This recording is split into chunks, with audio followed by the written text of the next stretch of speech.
I don't think there's an orienting category that's more fundamental than male and female. I think it's more fundamental than up and down.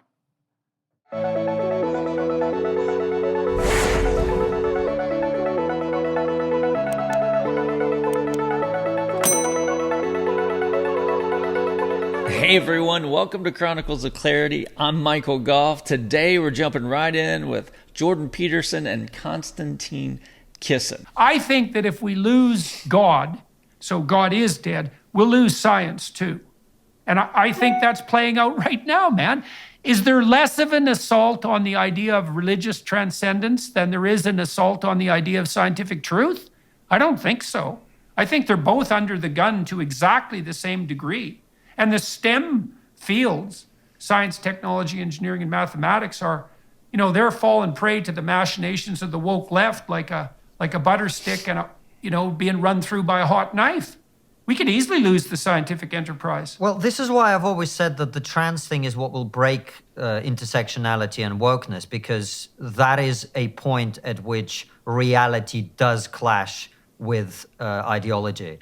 And to the extent that reality exists, and I believe it exists, and truth exists, that is a focal point where you cannot pretend anymore. Once you've cut a teenage girl's breasts off, and she's not happy about it 3 years later, that is a point at which whatever ideas you had in your head about everyone gets to define themselves, well, guess what?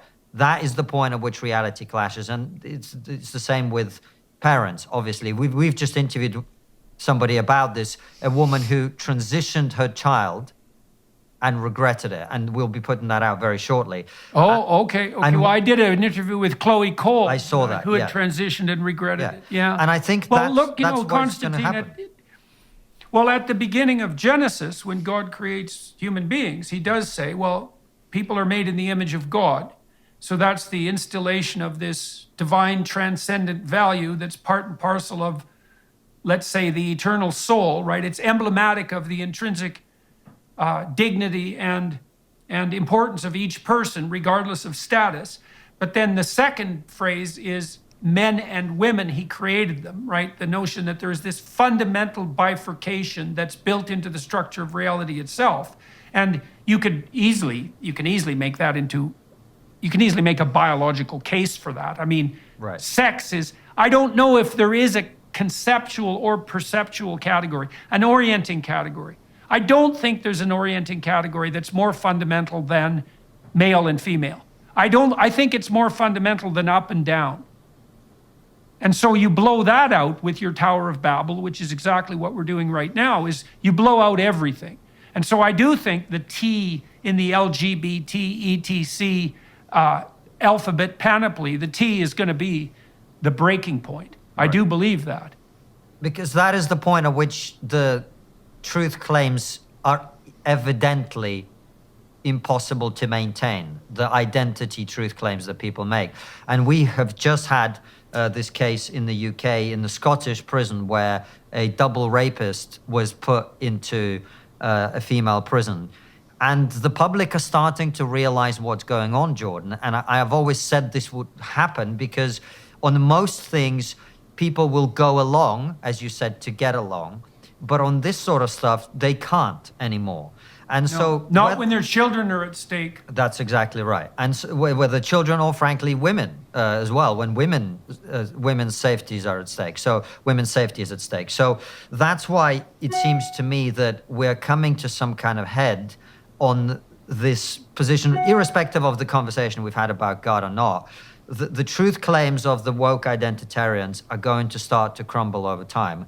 And that, I think, will be the focal point through which that happens. Well, there was a lot right there. Let's unpack some of it. So Jordan started off with saying, if we lose God, that is, God is dead, then we will lose science too. Now, the death of God was famously contributed to Friedrich Nietzsche.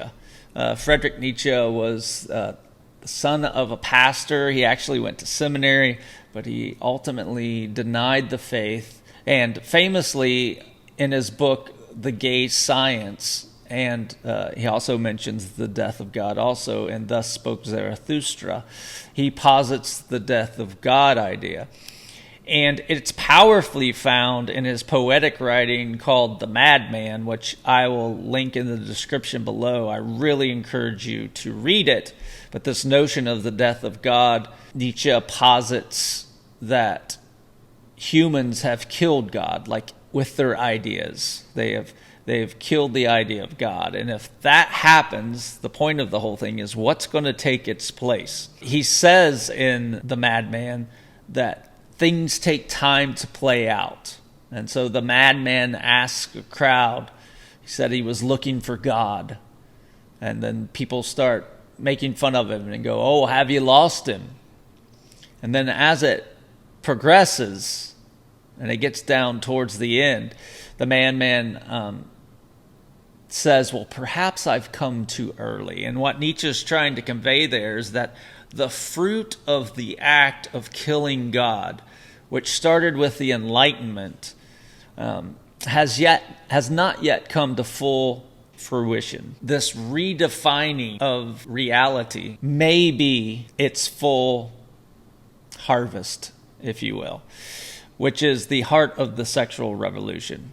In fact, Nietzsche says in The Madman, to quote him, "Who gave us a sponge to wipe away the horizon?" He's trying to convey as if we can redefine what God has established to be fixed in the world. And that's what Jordan Konstantin is hashing out here. So that's the part Jordan is referring to when he talks about the death of God. And of course, because science really was established on the idea that there was an intelligent mind behind the creation of the universe, and we could use our minds to read his book of nature, and we could discover what this God may be like, then it follows that if God is dead, then of course the enterprise of finding an intelligent mind is pointless because there is no God. That's how the clip ends, by saying the T ideology in the LGBTQ cacophony of letters will be shown to be devastating because the male and female distinctives which God created is a wall in reality which cannot be broken. No matter how high we build the Tower of Babel, that's what Peterson said, right? We're building Babel again, which we're trying to be like God. No matter how hard we try to do that, the language of what is a woman and the language of the distinctiveness of male and female is all confused. And just like the languages of Babel, God confused the languages of the people. The same is happening in here. And so Konstantin and Jordan are talking that they think, based on the evidence that's being presented of the mutilation of kids at this level, it is so wicked and so over the top that there will be a time where the people unify, they speculate, and that there will be one voice with one language confronting this reality that decimates the body of a child in the name of so-called freedom. And this will orient us to speak a language of pure defiance that says, this is wicked, we will not allow it to happen anymore. One of the key things at the end was when Konstantin said, there is no middle ground. Those were my words, but that's what he was trying to get to, was that on this topic, you will have to pick a side because the evidence that's being produced is so horrendous that there is no middle ground. Do you agree with Jordan Peterson and Konstantin? Do you think that the assault on reality itself is starting to turn? Or do you think this will subside and the T ideology and the LGBTQ manifesto will win the day? Please comment below and let me know your thoughts. Thanks for watching Chronicles of Clarity. Please like, share, and subscribe. I would really appreciate it. It helps the channel out. And check out this video down here. This is Dawkins and Matt Walsh taking on this ideology. You don't want to miss it. Thanks.